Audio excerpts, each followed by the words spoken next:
Hello and welcome to The Explainer. Today we are diving into a really powerful concept for just navigating life with a bit more wisdom, a bit more clarity.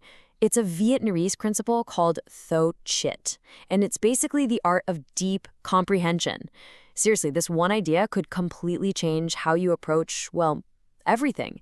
Every challenge, every new person, every decision you make. You know that feeling, right? We've all been there. You jump headfirst into a new project, or maybe you just speak a little too quickly, and almost immediately that little voice in your head goes, oof, I probably should have thought about that more. That exact sinking feeling of regret, that's what Thấu Triệt is all about preventing. This quote right here gives us the perfect way to think about it. Imagine that life's big moments, a new job, a new relationship, you name it, are like a strange, unfamiliar forest. Now, if you just go charging straight in without looking, you are absolutely going to fall into a hidden pit or get tangled up in thorns. The point isn't to be scared of the forest. It's to be smart about how you enter it. So what does Thấu Triệt actually look like in practice? Well, it's really a choice. It's the conscious decision to understand a person, a situation, or a task before you jump in. It's choosing to be that wise observer who can actually see the path forward, instead of being the reckless runner who just keeps stumbling into the same old traps. You know, every single day, we're standing at this very crossroads. Path one is the default, the easy one. It's all about impulse. It feels fast, sure, but it almost always leads to costly mistakes and a whole lot of time spent trying to clean up the mess later. Path two, though, that's the path of Thấu Triệt. It takes a little patience up front, yeah, but it's the one that lets you move through life with actual purpose and clarity, neatly stepping around all the traps that slow everybody else down. So how do we actually use this in the real world? Let's start with maybe the most complex forest any of us will ever have to navigate: other people. Applying this idea to our relationships can totally change how we interact with, well, everyone. To really, truly understand someone, you have to become a kind of gentle observer.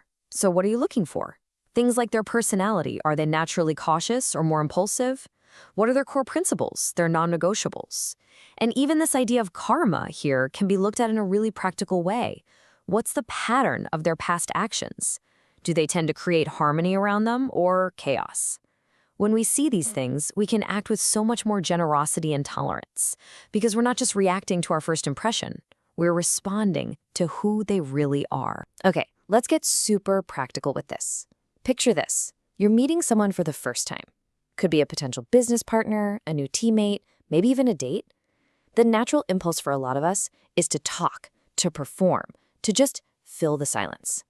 But Thấu Triệt tells us to try a totally different approach. The smarter way to go is a simple 3-step shift in your whole mindset. So instead of scrambling to think of what you're going to say next, just slow down. Listen. Make it your goal to observe more than you speak.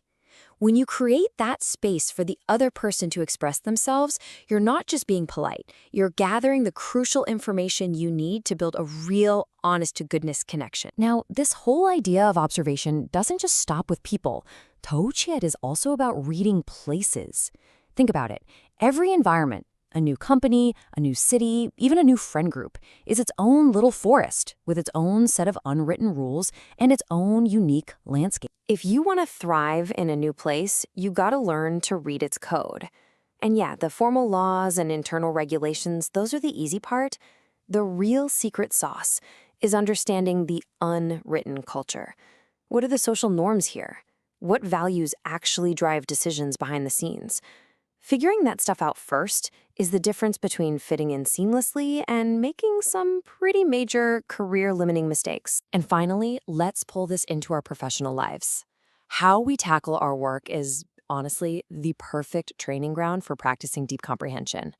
And this is where we find a really interesting split between two different kinds of mastery. Think about your job in 2 layers.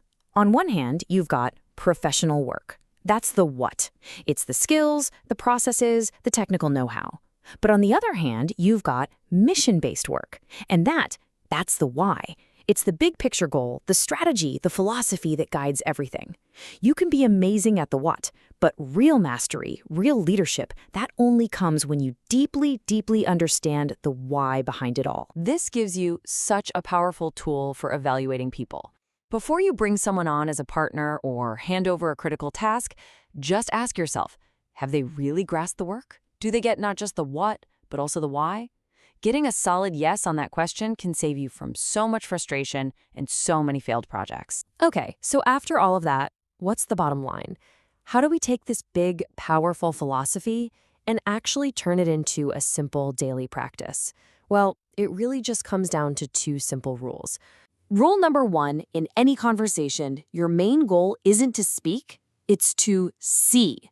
Use what you observe to genuinely understand the other person, not to judge them. This, right here, is the fastest way to build a real, solid connection. And rule number two, before you act on anything, observe deeply. Take that extra moment to understand the path, the tools you'll need, and where you're actually trying to go.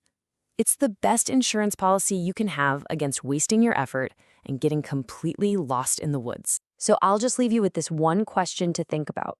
Look at your life right now, your job, your relationships, your big projects.